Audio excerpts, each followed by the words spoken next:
Kondisi bocah 14 tahun, saksikan ayahnya ditebas parang berulang kali oleh kakeknya.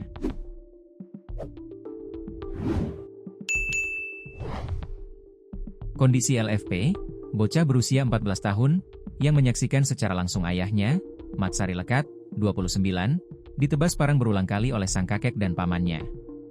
Setelah sabetan demi sabetan ke tubuh ayahnya hingga tergeletak tak bernyawa, tentu saja meninggalkan luka batin terhadap LFP yang jelas akan sulit disembuhkan.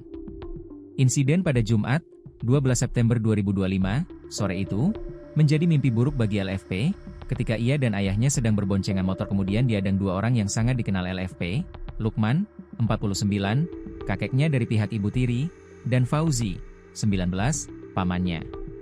LFP hanya bisa menangis histeris, memeluk tubuh ayahnya yang bersimbah darah, tanpa mampu berbuat apa-apa. Matsari Lekat meregang nyawa di parit yang ada di Jalan Batu Pertamina, Sungai Limpah Dusun 2, Desa Sungai Ibul, Kecamatan Talang Ubi Kabupaten Pali, Sumatera Selatan.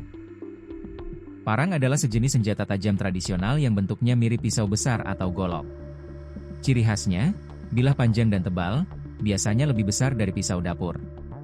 Tajam di satu sisi, digunakan untuk memotong atau menebas. Umumnya terbuat dari besi atau baja. Gagangnya bisa dari kayu, tanduk, atau bahan lain yang kuat. Parang biasanya digunakan untuk menebas rumput, memotong kayu, membersihkan kebun. Dalam adat tradisional, parang kerap digunakan dalam kegiatan adat di beberapa daerah. Dikutip Tribun Lampung.co.id dari sripoku.com, Kasat Reskrim Polres Pali, AKP Nusron, membenarkan tragedi mengerikan itu. Korban tetap berusaha lari, tapi terus dikejar dan dibacok, sampai akhirnya nyaris memutus tangan, ungkap Kasat Reskrim Polres Pali, AKP Nusron. 3 hari sebelumnya, Lekat menikah dengan H, anak Lukman sekaligus kakak Fauzi. Pernikahan itu digelar terburu-buru, setelah Lekat dipergoki tidur sekamar dengan Haji, namun, ikatan itu tak mampu meredakan amarah keluarga. Setelah menikah, korban dinilai tidak menunjukkan itikat baik, sehingga memicu dendam mendalam, jelas Nusron. Setelah sabetan demi sabetan, tubuh ayahnya tergeletak tak bernyawa.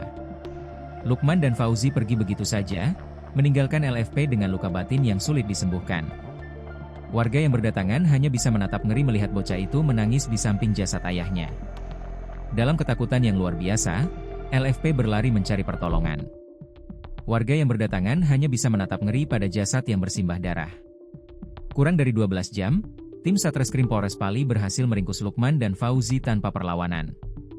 Kini, ayah dan anak itu mendekam di sel tahanan, dijerat pasal 340 KUHP tentang pembunuhan berencana dengan ancaman hukuman mati. Namun, bagi LFP, hukuman seberat apapun tak akan menghapus ingatan pahit ketika orang-orang terdekatnya sendiri merenggut nyawa sang ayah di depan mata.